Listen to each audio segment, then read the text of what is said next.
दोस्तों, एकलव्य एक महान धनुर्धर थे।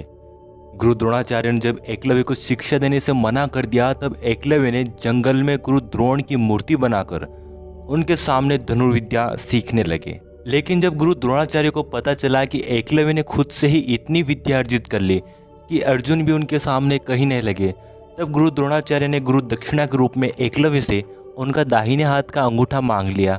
और महान धनुर्धर एकलव्य की गुरु भक्ति भी ऐसी थी कि उन्होंने हंसते हंसते अपना अंगूठा काट कर गुरु द्रोणाचार्य को दे दिया। आइए दोस्तों, आज हम महान धनुर्धर एकलव्य के बारे में जानेंगे कि आखिरकार अंगूठा कटने के बाद एकलव्य का क्या हुआ और उनका वध किसने किया था।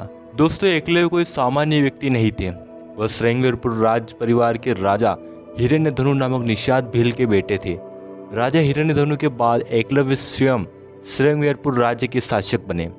एकलव्य एक कुशल शासक थे। उन्होंने अपने पराक्रम से अनेक राजा महाराजाओं को हराया और अपने राज्य को आगे बढ़ाया।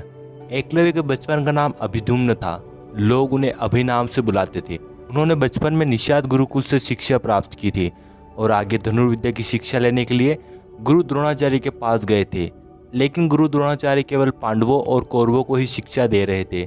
उन्होंने एकलव्य को तीरंदाजी की शिक्षा देने से मना कर दिया गया। तब एकलव्य ने अपने हाथों से गुरु द्रोणाचार्य की मिट्टी की मूर्ति बनाई और उस मूर्ति के सामने खड़े होकर यह संकल्प लिया कि वे तब तक अपने राजमहल में पैर नहीं रखेंगे जब तक वे धनुर्विद्या में पारंगत न हो जाए। उन्होंने वन में ही रहकर अपने धनुष चलाने की कला का विकास किया। एक दिन गुरु द्रोणाचार्य पांडवों के साथ जंगल में शिकार करने निकल गए। उनके साथ पांडव राजकुमारों का कुत्ता था जो घूमने निकल पड़ा। कुत्ता घूमते घूमते दूर निकल गया। इधर एकलव्य ध्यान मुद्रा में तल्लीन थे। तभी उन्हें कुत्ते की भौंकने की आवाज़ सुनाई दी थी और यह आवाज़ उनके ध्यान को भंग कर रही थी। तब एकलव्य ने अपना धनुष बाण उठाया और उन्होंने अपने धनुष से बाण इस तरह छोड़े कि उनके बाण कुत्ते के मुंह में तो चले गए, लेकिन कुत्ते को नुकसान नहीं पहुंचा, पर वह भौंकने लायक नहीं रहा। वह कुत्ता भागता हुआ द्रोणाचार्य और पांडव राजकुमारों के पास आ गया। कुत्ते की ऐसी दशा देख गुरु द्रोणाचार्य और सभी पांडव राजकुमार सोच में पड़ गए कि ऐसी धनुर्विद्या कौन जानता है, आखिर कौन है ऐसे महान धनुर्धर। गुरु द्रोणाचार्य और सभी पांडव राजकुमार उस कुत्ते के पीछे पीछे चलने लगे और उन्होंने एकलव्य को देखा। गुरु द्रोणाचार्य को देखकर एकलव्य बहुत खुश हुए। उन्होंने बताया कि कैसे उन्होंने गुरु की मिट्टी की मूर्ति बनाकर धनुर्विद्या का अभ्यास किया और निरंतर अभ्यास करने से उन्होंने धनुर्विद्या का बहुमूल्य ज्ञान प्राप्त किया। गुरु द्रोणाचार्य ने पूछा कि वत्स, तुम्हारा गुरु कौन है? तब एकलव्य ने कहा, मेरे गुरु तो आप ही हैं। गुरु द्रोणाचार्य ने अर्जुन को दुनिया का सर्वश्रेष्ठ धनुर्धर बनाने का वचन दिया था, इसलिए उन्होंने एकलव्य को कहा कि यदि तुम मुझे अपना गुरु मानते हो तो मुझे गुरु दक्षिणा दो। एकलव्य तो बेहद खुश हो गए कि गुरु द्रोणाचार्य ने उन्हें अपना शिष्य मान लिया। उन्होंने कहा, गुरुजी, गुरु दक्षिणा में मैं आपको क्या दूं? तब गुरु द्रोणाचार्य ने कहा कि उन्हें गुरु दक्षिणा में दाहिने हाथ का अंगूठा चाहिए। यह सुनकर एकलव्य ने हंसते हंसते अपने दाहिने हाथ का अंगूठा काट कर गुरु दक्षिणा में दे दिया।